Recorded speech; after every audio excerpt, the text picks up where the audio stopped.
There's a lot that goes into starting and running a business, no doubt, but there are some broad concepts I really wish more new business owners understood. These are often not realized until you've been in the game a while and you start to see just what it takes to be a business owner. And trust me, you don't want to learn some of these by trial and error. Just take a few minutes to listen and save yourself a few years of headaches.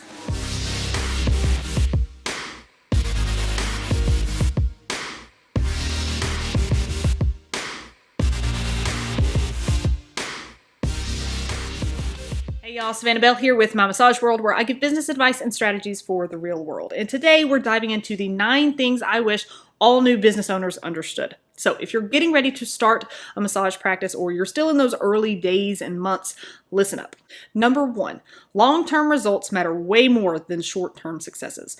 I know the awesome feeling of that quick cash from taking any client willing to come in the door, or when you get to attend some marketing event where a few people tell you how much they want to book and they'll definitely call you.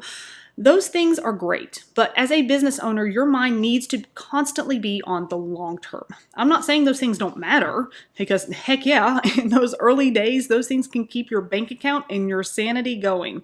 But every action needs to be entirely devoted to the long-term goals of your business. Building a solid, amazing clientele that fits you and your business perfectly, networking relationships that, while it may take some time, will pay off eventually, the investments that will give you the biggest return, even if you don't see it for a few months or even a few years. It's this long-term strategy that keeps you focused on the most important aspects of your business and prevents you from acting out of desperation. Number 2, build solid systems early on. Whether it's the way you handle your finances, run your numbers, intake and rebook a client, answer the phone, or literally any other facet of your business, solid systems make a huge difference. If you can create and implement these early on in your business, they become second nature to you, so that after a while, they're just part of how you do business and don't really have to think about it much. This frees up your mind and your schedule to make sure you can prioritize the most important aspects of your business. While it'll take a little trial and error to figure them out early on, testing, tweaking, and retrying all kinds of steps in your systems, the time you invest here will pay off exponentially over the years to come. So don't skip this step in the business building process. Number 3, work-life balance is a constant juggling act. All kinds of people talk about the importance of a healthy work-life balance, but please know that you're human and this is a constant juggling act for most business owners. To say yes to a surprise family event, you'll likely have to forego an important business matter and vice versa. There are trade-offs, and no matter how simplistic your lifestyle, it's likely that you'll struggle here and there with balancing business ownership with your personal life and self-care. And just when you think you've got the hang of it, life will probably come along and throw you a curveball because, life. So just remember that it's normal. Give yourself some grace, a lot of grace. Keep things simple and do the best you can. Number 4, you can't and shouldn't please everyone. I preach all the time about the importance of having an ideal client profile worked up so that you know exactly who you're marketing to, exactly who you'll be working to get on your table.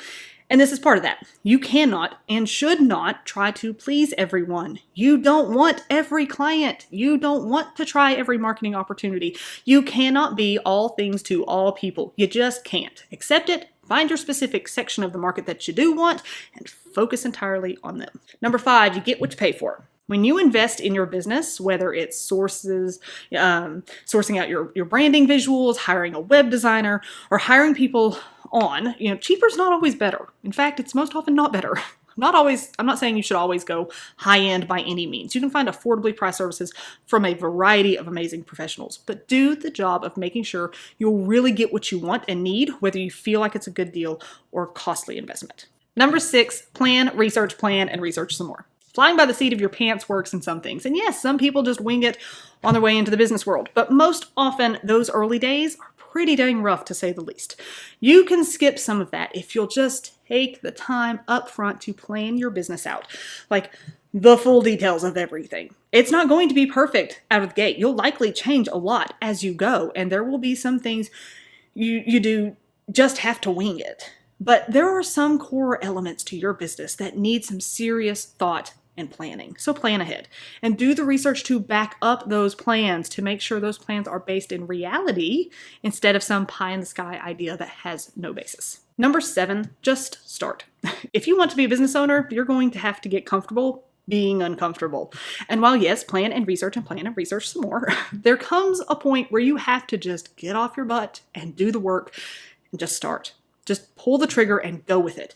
It's not going to be perfect. You're going to screw up. You're going to wonder why the heck you ever did this in the first place. And then, after your little pity party, you'll pick yourself back up, pull those shoulders back, and say, I'm doing this. But you'll never get the opportunity to learn and build and grow and accomplish your dreams if you don't first just start. Number 8, build your business around your life, not the other way around. I have said this so many times.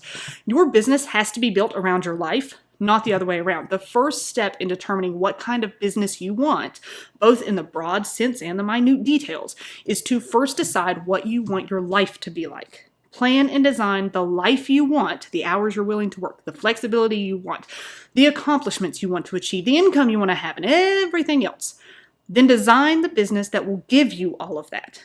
So many new business owners make the mistake of building a business that they eventually hate because they never stopped to consider what it would really mean to their life. They just chased some arbitrary version of success, one that often wasn't their own, but what they thought they should do based on someone else's version of success. And lastly, number 9, you are the problem and the solution. As a business owner, you have to take ownership of yourself just as much as you do your business. That means looking objectively at how you fit into the problems and solutions for your business. It definitely ain't easy, but you have to be consciously aware of when your own faults are creating business problems, whether it's laziness, spending too much time on Netflix binges instead of the important business stuff you should be doing, or perfectionism, where you're wasting time and money trying to get things just right and refusing to put them out into the world until then, which means never. This means also being aware of when you're the solution to your problems. It can be easy to blame everyone else for your problems, and while there's all kinds of things that really are the fault of others, there is almost always something you can do to help in solving it. It may not fix everything or make it all perfect, but realize what you can and can't control and then do something about it.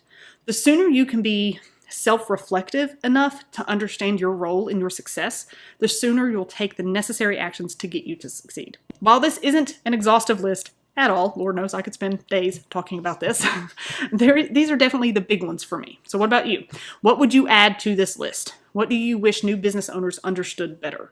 What would you go back and tell yourself early on in your business career? Thanks for watching, and be sure to check us out at mymassageworld.com. Follow us on Facebook and Instagram, subscribe to our channel on YouTube, sign up for our emails, join our Facebook group, and keep an eye out for updates, business tips, free content, and all kinds of other goodies to help you grow your massage practice. See you next time.